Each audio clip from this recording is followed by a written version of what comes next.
सरकार को बर्खास्त करके और आर्मी रूल लागू करना चाहिए। आर्मी के हाथों में दे दीजिए, फिर इनको 2 मिनट में बता देगा कि दूध का दूध और पानी का पानी क्या होता है। अजीब विडंबना है साहब, आप कर क्या रहे हैं, हो क्या रहा है बंगाल में। और मूक दर्शक केंद्र सरकार क्यों बैठनी है कि हम निरंतर सेक्युलर बने रहे और आप दमनकारी नीतियों पर चलें। यह क्या कौन सा मामला है। बंगाल में आपका विरोध करना है, आप गांधी के रास्ते पे विरोध करो, आप अहिंसा के रास्ते पे विरोध करो, आपको जितने तरीके का अहिंसा का रास्ता अपनाना है आप अपनाओ। लेकिन यह कौन सी है कि सरकारी संपत्ति को नुकसान पहुंचाते हो। वक्फ बिल पे तो आदरणीय प्रशांत जी आपने बहुत प्रखरता से उसका विरोध किया, अच्छी बात है, आपका मतांतर है, मैं स्वागत करता हूं। लेकिन मुर्शिदाबाद वाले मुद्दे पे आप क्यों नहीं बोल रहे हैं। कौन सी ऐसी आपकी मजबूरी है। क्या बंगाल में रहने वाले लोग सारे पाकिस्तानी हैं, बलूचिस्तानी हैं, अफगानिस्तानी हैं, कहां के हैं लोग, गाजा पट्टी के हैं क्या। बंगाल में क्या इस देश का संविधान नहीं चलता, संविधान को क्या बंगाल नहीं मानती। इन सारे प्रश्नों को वहां की सरकार से पूछनी चाहिए। पांडे जी हैं तो हम कहां कह रहे हैं कि अब्दुल जी हैं, हम तो ये नहीं कह रहे, हम भी कह रहे हैं कि पांडे जी हैं। लेकिन ऐसा क्यों नहीं बोलेंगे, हम क्यों नहीं बोलेंगे। और मुंह में दही क्यों जम गया है मुर्शिदाबाद की घटना पे। जिसको जो इस देश का वासी है, जो इस मिट्टी में जन्मा है, जो अपनी मां को कुख को कलंकित कर सकता है। ये देश हमारी मां है, इसके कुख को कोई कलंकित कर सकता है, कोई रक्त रंजित कर सकता है इस देश को। जो व्यक्ति रक्त रंजित कर रहा है, या तो उसको इस भारत के संविधान में विश्वास नहीं है, या तो वह व्यक्ति इस देश का नहीं है। मैं भारतीय जनता पार्टी बिहार प्रदेश का विरोधी अवश्य हूं, क्योंकि उनकी कार्यशैली ऐसी है, विक्रम बेताल बने रहते हैं, कभी इनके कंधे कभी उनके कंधे। 18 वर्ष में एक मुख्यमंत्री पैदा नहीं कर सके। अभी वो मुद्दा नहीं है, मुद्दा ये है कि लेकिन अब जब राष्ट्र की बात आएगी तो वहां सबको एक होना चाहिए। हमारे विचार भिन्न हैं, हमारा मतांतर हो सकता है, लेकिन राष्ट्र के नाम पर नहीं, मानवता के नाम पे नहीं, मानवता को हम कलंकित नहीं कर सकते हैं कि हम इसलिए समाज सेवा देश सेवा के लिए अग्रसर हैं। बंगाल के मुर्शिदाबाद में जिस तरह से दंगा फैला और वक्फ बिल के विरोध में लोग प्रदर्शन कर रहे थे, उस दौरान हिंदुओं को घर को टारगेट कर करके मारा पीटा गया है। तमाम मुद्दे पर हमारे साथ बातचीत करने के लिए युवा समृद्धि दल के राष्ट्रीय अध्यक्ष अमित जी हैं। बंगाल के मुर्शिदाबाद दंगा को कैसे देखते हैं। देखिए, बंगाल में जो भी घटनाएं घट रही है वो ना ही देश हित में है, ना ही राज्य हित में है, और ना ही मानव हित में है। हम इसकी जितनी भर्त्सना कर कोई भी करे, मैं भी इसकी भर्त्सना करता हूं, और इसकी जितनी निंदा की जाए कम है। कैसी सरकार है, मैं यह पूछना चाहता हूं। क्या बंगाल हिंदुस्तान के अंदर नहीं है। क्या बंगाल हमारे देश का अंग नहीं है। क्या बंगाल में रहने वाले लोग हिंदुस्तानी नहीं है। क्या बंगाल में रहने वाले लोग सारे पाकिस्तानी हैं, बलूचिस्तानी हैं, अफगानिस्तानी हैं, कहां के हैं लोग, गाजा पट्टी के हैं क्या। बंगाल में क्या इस देश का संविधान नहीं चलता, संविधान को क्या बंगाल नहीं मानती। इन सारे प्रश्नों को वहां की सरकार से पूछनी चाहिए। अरे भाई, आपका किसी मुद्दे पर विरोध है, किसी बिल को लेकर विरोध है, विरोध करो ना। लोकतंत्र में तो यही एक देश है। अगर यही विरोध पाकिस्तान में किए रहते, यही विरोध दक्षिण कोरिया में किए रहते, तब आपको पता चलता कि देश किसको कहते हैं, हुकूमत किसको कहा जाता है। मतलब ये देश, हमारा जो देश है, वो देश बिल्कुल सार्वभौमिक वसुधैव कुटुंबकम में विश्वास करने वाला देश है। इसका मतलब यह नहीं होता है कि हम निरंतर सेक्युलर बने रहे और आप दमनकारी नीतियों पर चलें। यह क्या कौन सा मामला है। बंगाल में आपका विरोध करना है, आप गांधी के रास्ते पे विरोध करो, आप अहिंसा के रास्ते पे विरोध करो, आपको जितने तरीके का अहिंसा का रास्ता अपनाना है आप अपनाओ। लेकिन यह कौन सी है कि सरकारी संपत्ति को नुकसान पहुंचाते हो। यह कौन सी बात है कि जो वहां कमाने खाने वाले लोग हैं उनको जान से मार रहे हो, उनकी गाड़ियों को जला रहे हो, घरों को जला रहे हो, बहन बेटियों की इज्जत को तार तार कर रहे हो। यह कौन सा कानून तुमको इजाजत देता है।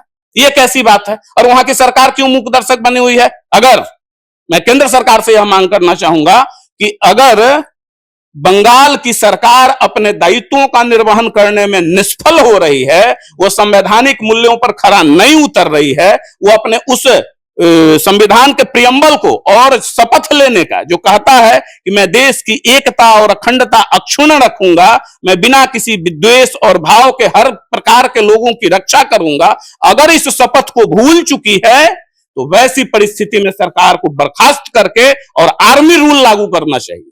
आर्मी के हाथों में दे दीजिए, फिर इनको 2 मिनट में बता देगा कि दूध का दूध और पानी का पानी क्या होता है। अजीब विडंबना है साहब, आप कर क्या रहे हैं, हो क्या रहा है बंगाल में। और मूक दर्शक केंद्र सरकार क्यों बैठनी है, मूक दर्शक राज्य की सरकार क्यों बनी हुई है।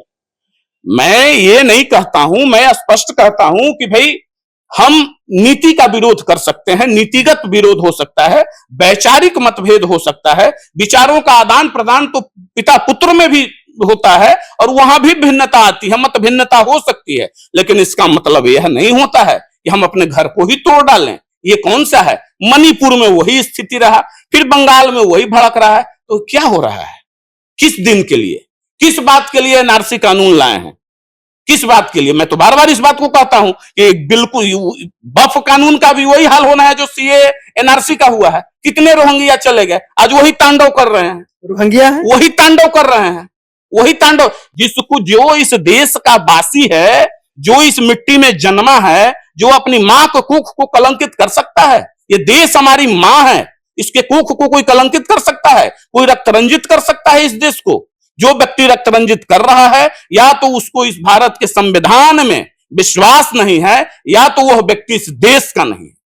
अगर इस देश का होता तो ऐसा नहीं करता। इसलिए मैं केंद्र सरकार से आग्रह करना चाहूंगा, पुनः आग्रह दोहरा रहा हूं कि आप कानून को हाथ में लेने वालों को कड़ा से कड़ा दंड दीजिए। अगर सरकार विफल है, अगर विफल है, तो वहां राष्ट्रपति शासन लगाइए, गवर्नर से मांगिए, वहां से रिपोर्ट मांगिए गवर्नर से, और राष्ट्रपति शासन लगाकर आर्मी को सुपुर्द कीजिए, पैरामिलिट्री फोर्स के साथ साथ आर्मी को सुपुर्द कीजिए, इनको बता देगा। लेकिन आप अब बीजेपी के लगातार विरोध कर रहे हैं, बीजेपी बिहार के, केंद्र सरकार को आप सपोर्ट कर रहे हैं। देखिए ऋषि, एक सबसे महत्वपूर्ण बात है, हमारे घर में 4 बर्तन है तो टन आएगा, आवाज होती रहेगी, लेकिन राष्ट्र के नाम पर हम एक हैं। नेशन फर्स्ट, यह हमारा लेशन है। हम कोई संविधान का शपथ नहीं लिए हैं, लेकिन हम राजनीतिक शास्त्र के छात्र रहे हैं पटना विश्वविद्यालय के, तो हमको भारत के संविधान की आत्मा क्या कहती है, उसका प्रेम्बल क्या कहता है, यह अच्छे से पता है। मैं भारतीय जनता पार्टी बिहार प्रदेश का विरोधी अवश्य हूं, क्योंकि उनकी कार्यशैली ऐसी है, विक्रम बेताल बने रहते हैं, कभी इनके कंधे कभी उनके कंधे। 18 वर्ष में एक मुख्यमंत्री पैदा नहीं कर सके। अभी वो मुद्दा नहीं है, मुद्दा ये है कि लेकिन अब जब राष्ट्र की बात आएगी तो वहां सबको एक होना चाहिए। हमारे विचार भिन्न हैं, हमारा मतांतर हो सकता है, लेकिन राष्ट्र के नाम पर नहीं, मानवता के नाम पर नहीं। मानवता को हम कलंकित नहीं कर सकते हैं कि हम इसीलिए समाज सेवा, देश सेवा के लिए अग्रसर हैं, हम इसीलिए राजनीति में आए हैं कि हम देश को खंड खंड में अपनी कुर्सी के लिए बांट दें। यह नहीं हो सकता है। उससे भाई, उससे भी बड़ी बात कि अभी बिहार में एक नेता है, नए नए शुरू कर रहे हैं, जिनका रैली फ्लॉप हुआ, आदरणीय प्रशांत जी। तो प्रशांत जी से यह, चूंकि हम प्रशांत जी का नाम क्यों ले रहे हैं, क्योंकि वो घट घट के बासी और घाट घाट के पानी पिए हुए हैं। ममता बनर्जी से लेकर स्टालिन तक, आम आदमी पार्टी से लेकर भारतीय जनता पार्टी तक, सबों का। बफ बिल पे तो आदरणीय प्रशांत जी आपने बहुत प्रखरता से उसका विरोध किया, अच्छी बात है, आपका मतांतर है, मैं स्वागत करता हूं। लेकिन मुर्शिदाबाद वाले मुद्दे पे आप क्यों नहीं बोल रहे हैं?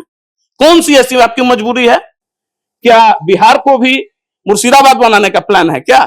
क्योंकि इनसे इसलिए आशंकित रहते हैं कि बिहार में सार्वभौमिता, सामाजिक समरसता ऑलवेज बरकरार है, कहीं नहीं हुआ है। भागलपुर दंगा एक कलंक का टीका लगा, लेकिन इसके बाद यहां नहीं लगा। लेकिन ये जब पहली बार किए तो 70 सीट हम मुस्लिम समाज को देंगे। ऑलवेज मुस्लिम समाज को टारगेट करते हैं कि मेरे तरफ आ जाओ। मानसिकता क्या है? तो चूंकि आप ममता बनर्जी जी के भावनाओं से और उनके कार्यकलापों से इतने प्रभावित हैं, तो फिर तो बिहार की जनता को सोचना पड़ेगा आपके बारे में। वैसे आपका बोहनी नहीं होने जा रहा है, आपका क्या हश्र हुआ गांधी मैदान में आप खुद जनता देख चुकी है। आगे बोहनी भी नहीं होगा, आप हजारों करोड़ खर्च कर दीजिए, लेकिन बिहार की जनता को ऐसे लोगों से सतर्क होने की आवश्यकता है कि ये लोग करेंगे क्या। एक शब्द साहब अभी तक ये नहीं बोले हैं। कहते हैं कि बहुत पढ़े लिखे, हम यूएस यूएन कहां कहां रिटर्न है, पांडे जी हैं। अरे पांडे जी हैं तो हम कहां कह रहे हैं कि अब्दुल जी हैं? हम तो ये नहीं कह रहे, हम भी कह रहे हैं कि पांडे जी हैं। लेकिन ऐसा क्यों नहीं बोलेंगे? हम क्यों नहीं बोलेंगे? और मुंह में दही क्यों जम गया है मुर्शिदाबाद की घटना पे? बिहार में सबको तुम तड़ाक सब करते हैं, तो ममता बनर्जी जी पर भी बोल के दिखाइए। हमें यहां तक जानकारी मिली है, मैं इसकी पुष्टि नहीं कर रहा हूं, लेकिन मिली है कि फिर से ये ममता बनर्जी जी के चुनाव के लिए अपनी टीम वहां भेज चुके हैं।